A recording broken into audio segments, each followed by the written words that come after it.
Hey there, YouTubian CJ Holmes here. All right, well, here's round 3 of my Johnson Fairbox um, reconditioning attempt. I've got all my parts here waiting for me to go pick up some kerosene to soak the parts in and hopefully be able to get that mechanism working. In the meantime, what I want to do is take off the inspection tower, and to do that, I need to get these specialty screws. I don't know if you can see them there. Let me try. There we go. There's some light. Yeah, these screws right here. And in order to do that, I needed to make a specialty tool. So what I have made is this. Made it out of some brake line, automotive brake line. I believe that's 1/4 inch ID. And I put a couple of crimps on the end of it in order to accommodate the screws. When I take one out, I'll show you what I'm talking about. And I also attached it to a socket so that I can use a little socket wrench on it. So let's see if it works.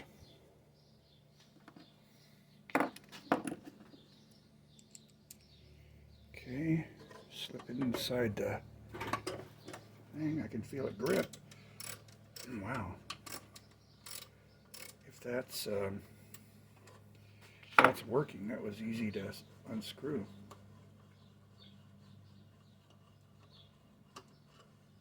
There it is. Cool. So that's the little specialty screw that holds the tower in place. I'll show you what I'm doing here also. Got a couple of blocks of wood here to support the tower so as not to put any undue pressure on the tower itself. All right, let me get into this screw.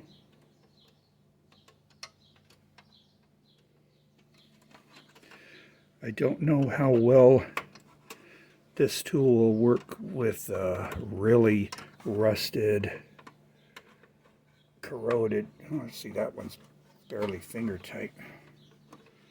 But it's a pretty sturdy piece of pipe.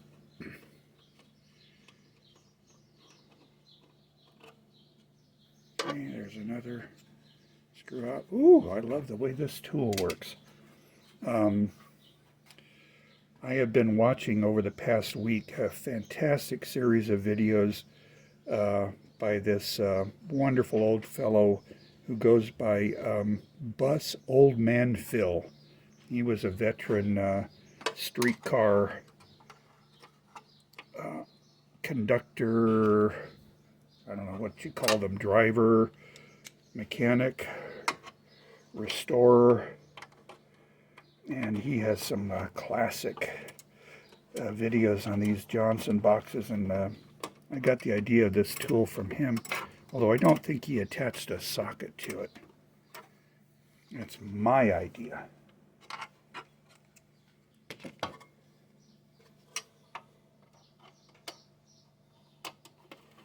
Okay. It's unscrewing.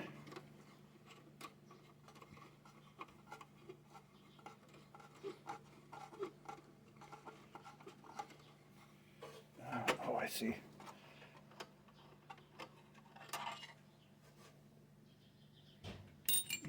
We'll keep on doing that. Just about off. Put my big mitts in there.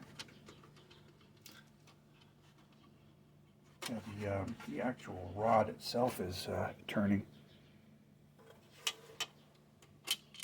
Cool.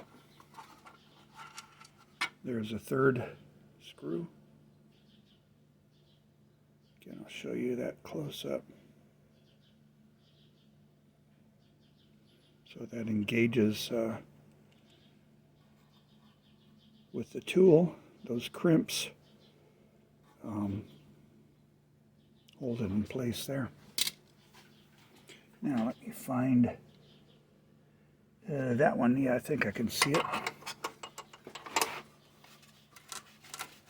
Move this a little this way. Yeah, see, that wants to come off now.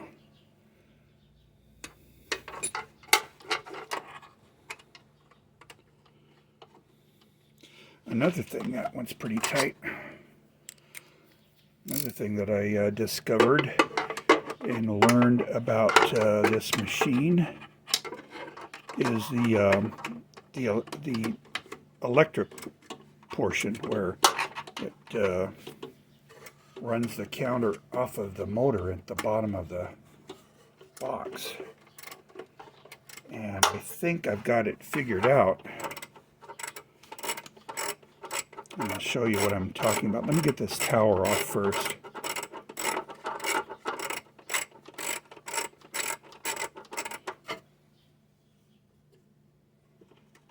I think I can take the socket wrench off.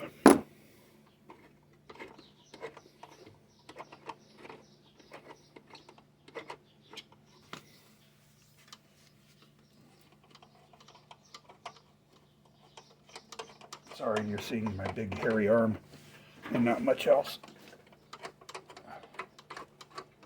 But progress is being made. Did I get it? Oh, it's still on there.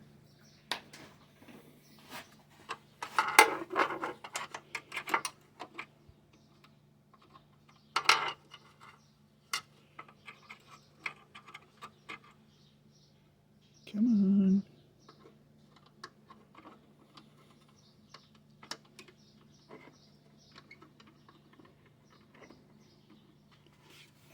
See if that's turning the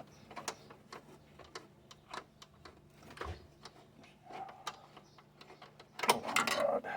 There, that got it off. Cool.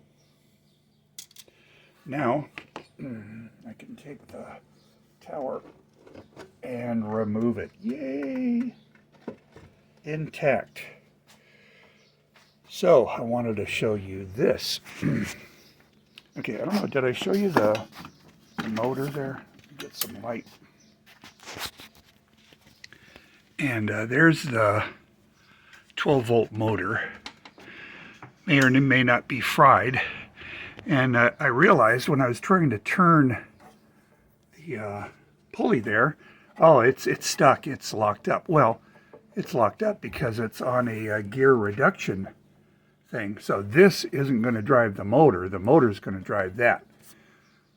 Not only does the motor drive this pulley, but it also, by means of this worm gear, drives this mechanism, which activates this contactor. So, what's going on, I believe, is that when this is motorized,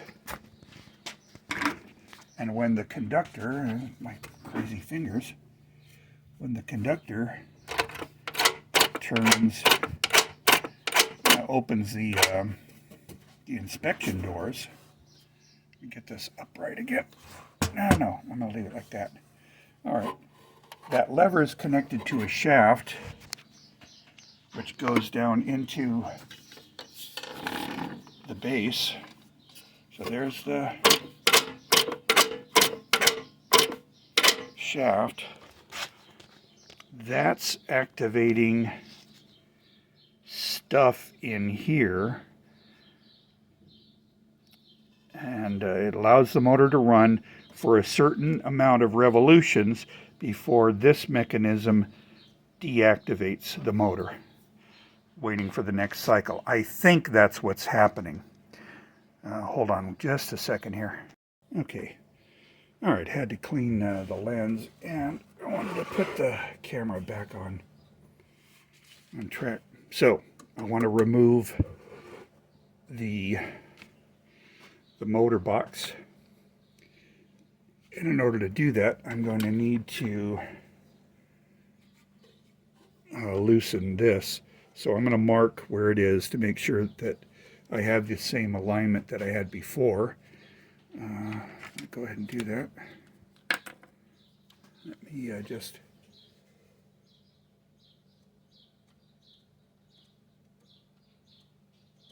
I think that'll work. I don't know which side loosens. It's really hard to put a mark on that there.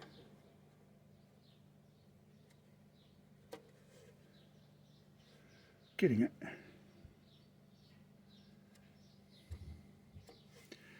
All right.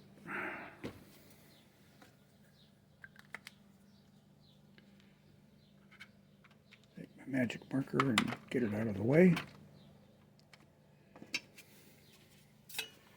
And looks like when they painted this, they didn't do a very good job of covering it up. There's a blotch of paint there. But anyway, there's your inspection door, and it looks like this can be removed with 4 screws. Shall we try that? Take that out.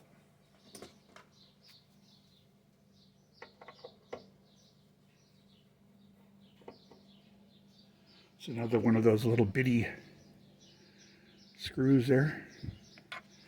1. It's not so easy. But it's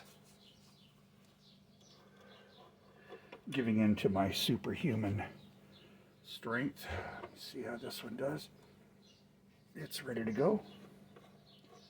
I have 1 more screw, so I better just start to loosen it up. Yep. And hold the guts. Oh, there's another dime. What's, ooh, yeah, I see I've got to remove that. So, let me see what that dime is. Looks like a clad. Yeah, 1967. Let me put this couple of screws back. What do I do with my screwdriver? There it isn't. There it is. Yeah, you can see what I'm doing there.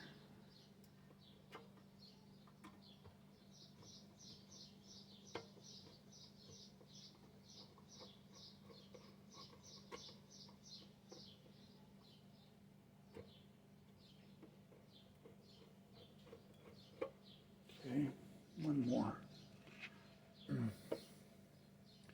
I don't know how much leverage I'm going to need to get the lever off.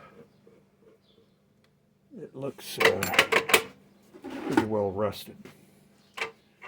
But anyway, let's see what happens with a fairly decent sized screwdriver blade.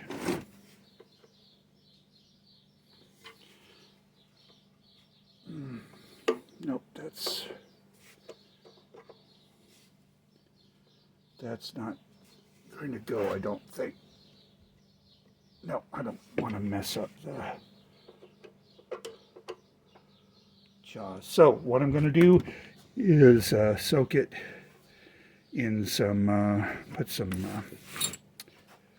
penetrant in there. And in the meantime, I want to get to this guy here. Let me take this out of the way. I'm told to be very careful not to let that glass fall out because apparently the glass is tapered, special made, and could be $100 a piece. Oh, and here's a little telltale. That little ball and chain. That's supposed to go up in here, and I don't know if I can do it. But it would be nice to show it in its proper configuration. Yeah, let me put it like this. Tilt this down. There's a steel thing with looks to be a gasket on it. Move that out of the way.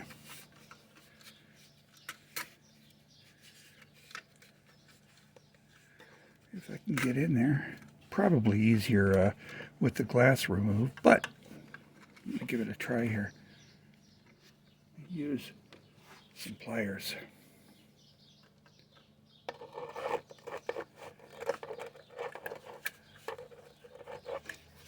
Not an easy procedure, I'll tell you that. But there it goes. So that's how it's supposed to be. That shows that it hasn't been tipped upside down in order to try to get coins out of the box. Wow, what a work of art. This is beautiful stuff.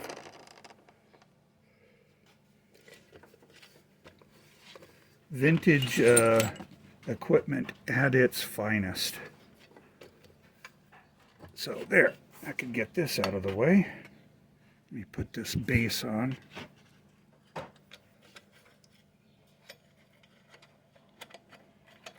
And get it out of the way for restoration.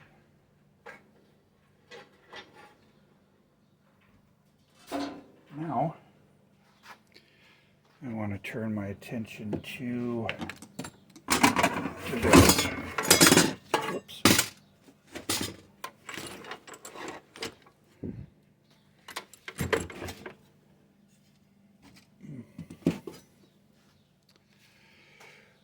All right, it looks like perhaps a 1/4 and a 5/16. Stand by, let me look for some wrenches.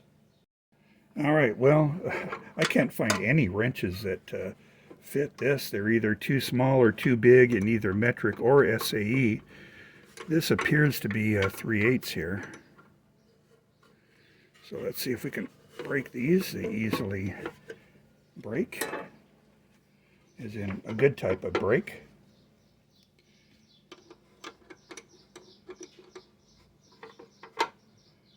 Now, is this just a jam nut?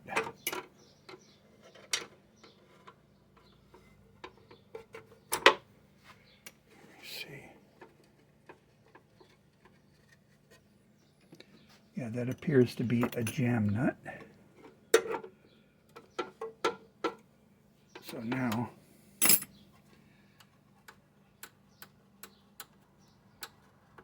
let's see if we can separate these rods. Cool. All right. So there's that rod.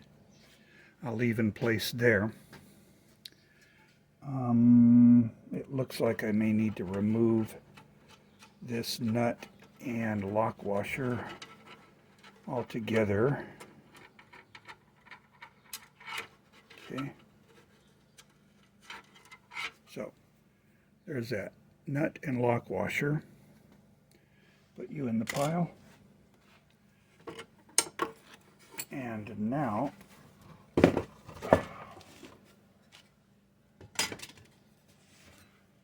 I don't know if I showed me unscrewing this. I don't recall.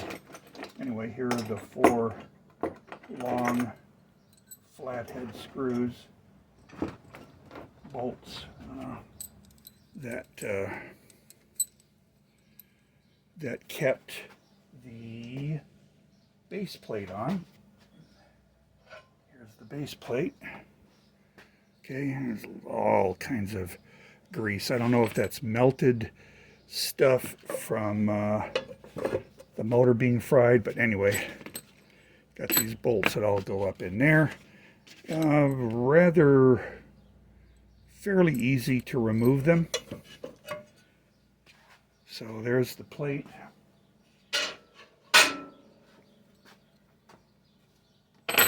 And now, let's see what we have here, because it's still, okay, there's 1, 2 screws. Okay. Um,